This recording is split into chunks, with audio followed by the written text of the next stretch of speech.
jàmbaar di jëf tey waykat saña way bu jàmbaar jëfee ba noppi waykat sañ ka way surtout Béthio Diop la waaw waaw surtout Ndiamar Diop la Mam Penda ak Cukkali bu jàmbaar di jëf tey waykat moom saña way bu jàmbaar jëfee surtout Seck mana moom sañ koo way jóg leen ñu fal Fally Seck waa Ross Béthio jóg leen ñu fal surtout Béthio Diop mi jóg leen ñu fal Fally Seck suñ ko defee dina baax di baax a baax a baax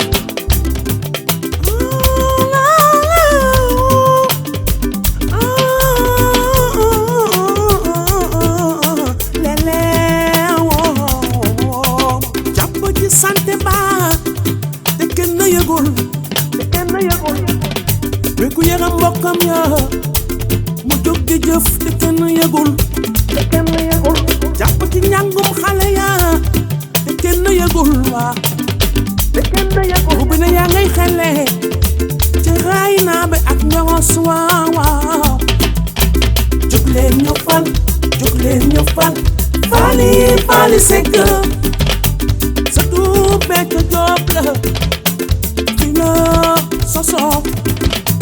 jóg leen ñu fal Fally Seck surtout Ndiamar Diop Mam Penda ak Cukkali taxawu na jigéen ña ba seen noflaay mën a way surtout Béthio Diop jógal doxalal waaw ñu ànd ak yow Bécaye moom sa xarit gërëm na la sedd na lu baax te yow mi ñi ko fekkee woon ñoom ñëpp xam nañu lii ñuy maam daal jóg leen ñu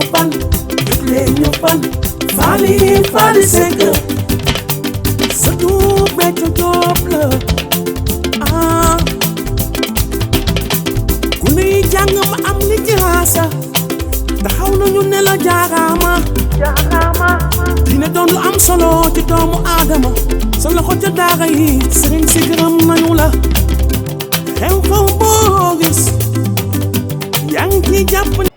nit buy wax day wax loo xam ne bii lu mu maîtriser la wala lu mu xam la wala luñ ko mës a responsabiliser wala lu mu fekkee ñu koy jëf dafa am loo xam ne bii ci campagne électorale la ñu nekk am foo xam ne fii dañoo am yaakaar ñun bu toll ni conseil municipal tey buñ ko doon woote fii Ross Béthio ñun ñii nekk ay élus nekk ci gannaaw le DAGE Fally Seck kon conseil municipal du am te li ñuy wax ay homme de valeur ñoo fi nekk ci ginnaawam ay nit ñu dëggu nit ñu xam fu ñu jëm ñu xam ñoo xam ni dañoo am vécu le deuxième adjoint au maire est là man duma woon adjoint au maire mais yàlla dogal na ci confiance su maire bi fi nekkoon man dama doon assister ci réunion de cabinet di fa jël mu may dox ay responsabilité di ma ko doxloo kon lépp luñ fi dox lu ne lu ci bëri xam naa ko daf xam nga yéen alpulaar yéenay wax ni saa yi nedd ina dogon vélo dote dee ni dill waawaa waa ji oon noonu ko saylam mënuma sori ci moom mais dinaa wax ni boo gidewul ay paam xamul dara ci gestion wu collectivité territoriale bi parce que ña nekk ci moom dañuy wax loo xam ne bii maîtriser wuñu ko xamuñu ko ana Aline Diop Gaye bu nekkoon fii par rapport ak maternité bu Ross Béthio Sakura sax mi ngi fi keroog bi ñuy teg def pose première pierre bi Bécaye Diop yàlla na ko yàlla yërëm te yéex ñu dafa ni ce projet là conseil municipal bi du ko porter ces jeunes yi nga xam ne bii ñoo porté woon projet bi après dafa ni nañ ko tuddee sax une femme brique mu ne conseil municipal bi ku ci nekk na nga ci jël engagement bu toll ni na nga am loo ci def ñii ni une tonne ciment ñii ni dinaa joxe 100 000 Assane Fall conseiller municipal njëkk a yëkkati am lu mu ci def damay dagg bi mu ko defee maire daal di ni cadre de concertation bi nga xam ne bii Saakoro Diop mii teew moo koy coordonné lépp lu waay di am ci ndimbal wala ñu ci def ñoom nañ ko saytu kon bu fekkee ni monsieur Faly Seck mii dafa mobiliser ce montant là war koo indi pour ñu tabax maternité boobu amul pour di jaar ci conseil municipal parce que du responsabilité conseil municipal kon na leer bu waxee ni il faut porter le budget là de la commune de Ross Béthio à plus d'1 milliard c'est possible parce que kii taxaw di nettali di tontu xamul ce qui se passe xamul li composé nomenclature budget bu mairie xamul ni ci doo élec rek mën nga ci gonfler sa budget tey Aline boo yoroon sa 100 000 francs di ko may collectivité territoriale bi dañuy woote conseil municipal délibération acceptation de don léegi bu ñu koy exécuter fu mu jëm trésor day gonfler suñu budget xamuñu mënuñu ay cuune lañu buñ ñu sonal ci wax ju bëri te programme bii pour l'émergence de Ross Béthio moo ko yor tey moo ko yor ëllëg mënoon nañu bëri discours ndam li c'est déjà acquis jërë ngeen jëf wasalaamaaleykum wa rahmatullah. waa gàdd gi yëpp maa ngi leen di gërëm di leen sant muy góor di jigéen di mag ak ndaw depuis ñu ànd ba léegi ñoom ñëpp dañu dogu engagé wu pour ànd ak Faly Seck ànd ak moom liggéey ndax moom ci boppam daf ñu def nawle ànd ak ñun bàyyiwuñu guddi bàyyiwuñu bëccëg ñuy liggéey pour am résultat donc ñu ngi ko siy gërëm di ko sant di ko ñaanal yàlla li nga xam ne fa la ñu jublu yàlla si yàlla yeggale ak jàmm ak salaam donc di gàttal foofu rek si kàddu yi te mënuma pare te gërëmuma sama frère Ahmed ndax moom tamit moo ma njukkal ndax tey man maa nekk seen mag tey mooy coordonnateur bi au niveau de Gàddaga tey moom mii moo waroon wax mu ni moom du wax te man ma nekk fi donc ma koy gërëm di ko sant bu baax moom mi joxe cër yàlla dañ ko jox cër incha allah te mu nekk nit ki nga xamante ni liggéey na liggéey bu rafet yore xalima ba nga xamante ni macha allah fu mu bind nit ñi ne eskay donc di ko si gërëm di ko si sant di ñaan yàlla yal na yàlla wéeral loxoom may yemale foofu kàddu yi ndax ku si nekk bëgg na waxtu guddi na. am na ñu doon wax naan Pape Diop dee na politiquement waaye yaakaar naa tey laa gën a dund Faly Seck kenn du ànd ak moom di dee yaakaar naa bës bi ma am aw ma ko woon sax avant may ànd ak moom macha allah donc ma balaa may sori ma remercier population quartier Santhie 1 vraiment ñu ngi leen di sant di leen gërëm sur pour cette belle mobilisation ak ci accueil bi je pense que Faly Seck on lui a réservé le meilleur accueil jamais un accueil n'a été aussi chaleureux aussi enthousiaste et aussi populaire donc loolu ñu ngi koy sant di gërëm population Santhie 1 di jël nuyoo bi di ko teg ci kàddu Ama Diop muy le coordonnateur du comité communal mu boole ma délégation bi yëpp du ma sori parce que il est minuit li may wax rek population Ross Béthio mooy Faly Seck mii wax nañ ko fi léegi góor a wax na son parcours moom lañ naan CV un CV au chiris macha allah di wax na rek de par son CV de par son engagement de par son carnet d'adresse de par les fonctions importantes qu'il occupe il est le meilleur candidat pour la commune de Ross Béthio loolu moo tax ma ñëw jàppale ko parce que man Ross Béthio moo ma ñor bi ma xoolee candidat yëpp xool ku si nekk sa profil xool sa daywaay dama gis ne pour l'intérêt de la commune de Ross Béthio moom la ñu war jàppale pour gën a hisser Ross Béthio ci kanam ñu teg fële suñu orgueil ma teg ko fële sama rancœur ma teg ko fële sama ego ma teg ko fële ñëw topp ci gannaawam jàppale ko pour l'intérêt de la commune de Ross parce que man Ross Béthio rek moo ma ñor donc ma bañ a guddal di ñaanal di ko ñaanal yàlla lafal ko cat yàlla dooleel ko parce que ndamam mooy suñu ndam ndax yàlla def na tey amul benn doomu Ross Béthio bu ko gën a jege cercle du pouvoir amul ndax macha allah toog naa ak moom mu génne téléphone am woo rakku président de la république toog naa ak moom mu génne téléphone am woo goro président de la république loolu nag jege pouvoir mënuma gis lu ko gën a lu gën a jege loolu donc nag nañ profité sur cette proximité bi mu am macha allah avec les hautes autorités wala les hautes dignités de ce pays de ce pays donc maa ngi leen di sant di leen gërëm kàddu yi du mën a bare comme guddi na di leen sant di leen gërëm daas di la feddale sama kóllëre balaa may daaneel ma remercier sama jigéen Adja Dieye franchement comme ni ko Aline Mbaye di wax la lionne de Ross Béthio maa ngi ñaan yàlla suñu deuxième député parce que mos nañu am député deuxième député mu nekk Adja Dieye loolu laa koy ñaanal yal na ko yàlla dimbale. Fii les élections municipales à Ross Béthio sont pliées ku nekk xam na ni victoire bi ñëw na ba pare lépp lu ñu waroon wax ci programme alhamdulillah wax nañ ko ba pare ñuy remercier au passage notre frère Gora Gueye di féliciter population Santhiaba 1 yëpp su ma nekkee di ko lim fii la ñuy fanaan dinaa ci tànn rek coordonnatrice bi muy sama jigéen la Lionne Adja Dieye ngeen tàcc ko bu baax a baax a baax tey damay wane sama fierté ci groupe Benno Bokk Yaakaar ndax lii yëpp bu amee am na travail à la base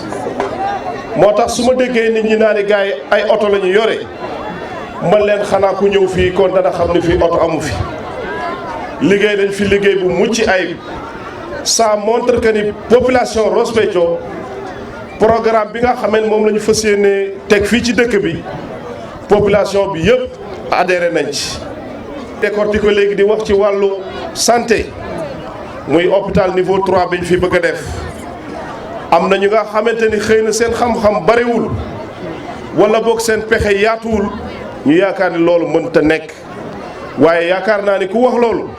c'est l'occasion ñu sanctionné ko ndax kooku amul ambition man bu doon sama sago aérodrome sax day am fii ay avion di wàcc ci Ross Béthio mon ami Amadou Bekkaay Diop mu ngi ci dëgg billaahi wallaahi tallaay mas na ñëw sama bureau ma ne ko Bekkaay nañu fexe nu aérodrome di amee ci Ross Béthio mu ne yow nag Fally say ambition c'est tellement profond ma ne ko Ross Béthio amul luñ ko yéenewul ndax mooy point central Waalo ba tax na nag vraiment amul lu nga xamante ni jombale na ko donc groupe Benno Bokk Yaakaar groupe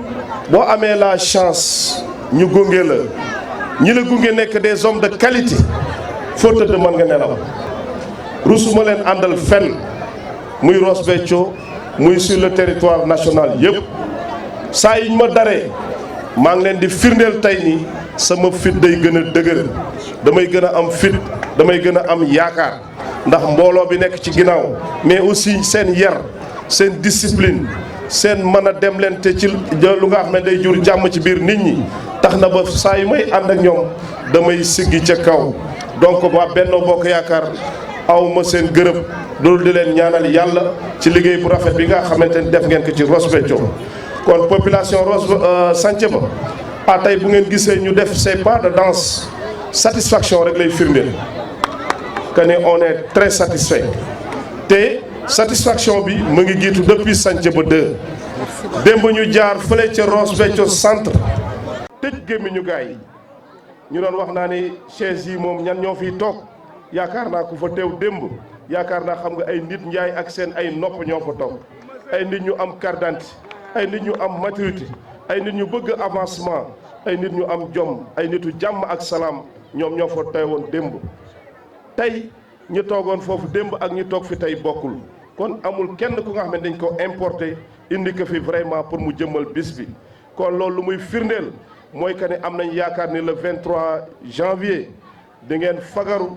teel a jóg vraiment mobiliser wu dem defi ci seen vote comme ça se doit mooy yaakaar naa def nañ distribution spécimen bi mooy bi am bopp fas bi marron beige bi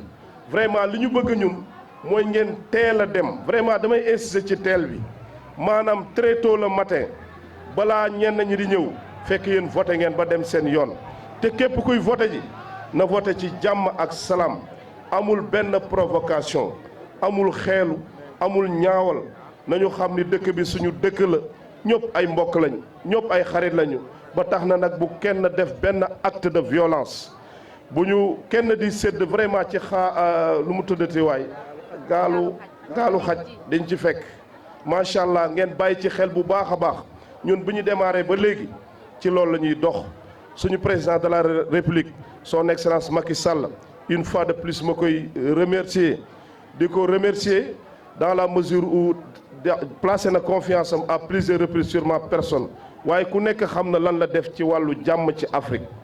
Gambie ngi nii macha allah gis nañ fa jàmm yeneen pays yu ñu wër gis ngeen fa jàmm maa ngi gis léegi ñu naan mooy président UA Union africaine loolu nekk une fierté Sénégal yëpp war ko sago kon na kooku ñu ngi koy féliciter di ko remercier encore une fois de plus ci li muy dox ci jàmm kon jàmm jooj ñu maam yi jiwoon jàmm jooj nga xamante ni moom la fi mag ñi jiwoon vraiment ñun ndaw ñi bu ko kenn yàq mën ngeen dem voté ji ci jàmm ak salaam bu ñu paree fête suñu victoire après woo ñëpp nag ñu ànd liggéey gox bi ndax ñun intérêt général moom moo ñu intéressé émergence Ross Béthio moo ñu intéressé te liñ ciy wax di ci engagé wu tey la gën a engagement bi gën a rëy lépp lu nga xamante ne ñu ngi koy wax ci programme bi dawuñu bougé wuñu un seul mètre incha allah loolu la ñu bëgg a def Ross Béthio te sax loolu dafa nekk lu nga xamante ni mooy mën nañ li teew mais vraiment suñu yéene romb na foofu ñun bu doon suñu sago Ross Béthio nekk la première ville du Sénégal te am na potentialité boo xoolee Ross Béthio 50 kilomètres ngay def dem Saint-Louis presque 50 kilomètres ngay def dem Richard Toll wala nga dem Rosso wala nga dem Ñiij kon loolu lu muy illustrer mooy Ross Béthio moo nekk au cœur du Waalo authentique ba tax na nag potentialité yi fi nekk yëpp di nelaw dañ leen bëgg réveiller vraiment jàppale sunu mbokk baykat yi jàppale sàmmkat yi jàppale éleveurs yi jàppale sunu mbokk commerçant yi nga xamante ni demain incha allah fas nañ fa yéene defaat doxantu ndax dañ leen fas yéene déglu naam am nañu programme bu ñu nas vraiment pour jàppale leen seen liggéey vraiment ñëwuñu di xatal kenn ñëwuñu di déguerpir kenn mais dañuy ñu bëgg a ñëw ànd ak ñoom nasandoo noccendoo vraiment pour que commerce ci Ross Béthio am une émergence exceptionnelle ba boo soxloo yére ñëw boo soxlee loo lekk ñëw boo soxlee meew ñëw lépp loo soxla ci wàllu commerce ci diggante njënd ak njaay vraiment boo nekkee dëkkee Dagana boo dëkkee Saint-Louis ak foo mënti dëkk ñun suñu objectif mooy nga ñëw Ross Béthio bu ko defee jeunesse bi gis ci seen bopp vraiment ñu créer les emplois comme ça se doit fexe ba ay usines ñëw fii ci dëkk bi fexe ba ay banque am ci dëkk bi mais banque yi nga xamante dañ leen di encadrer ndax man comme je dis encore duñ fi bàyyi benn banque nga ñëw fii di financer nit ñi financement yu leen di jur loraange doon naa ko wax keroog dama dugg ci dëkk bi def plusieurs points mais koo gis mun la est-ce que mënoo ma jàppale ndax dafa am banque bu fi jaaroon ni daf may lebal waaye de lu ma jaaxal mooy man ay bor moomu ci mujj bi fekk yooyu dañ koy combattre moo tax on veut des financements durables des financements avec des intérêts supportables lii je suis très bien placé pour wax ko bu dee finance publique fa la ñuy jànge lépp lu jëm ci wàllu financement yàlla suturaal nañu ndax ñun mënuñu dara yàlla su ko neexoon léegi mu yóbbu sama xel bu ko defee damay nekk di simmeeku wala yàlla ñu ci yàlla musal waaye yàlla ci kàttanam ak man-manam moo ñu may xel mi ak xalaat bi may ñu moyens yi ba ñu dem def ji une formation sur tout ce qui est financement ba tax na tey fi tey man du ma bàyyeeti mukk ñuy hypothéquer la population de Ross Béthio ci ay financement yi nga xam ne daf leen di indil fitna mbokk yi li ma bëgg a wax yëpp bare na te baat baa ngi commencé dee sedd bi mu ngi bëgg a métti ci nit ñi dama leen di jox rendez-vous dans les prochains jours incha allah di leen wax kontaan naa ci yéen bu baax a baax jërë ngeen jëf.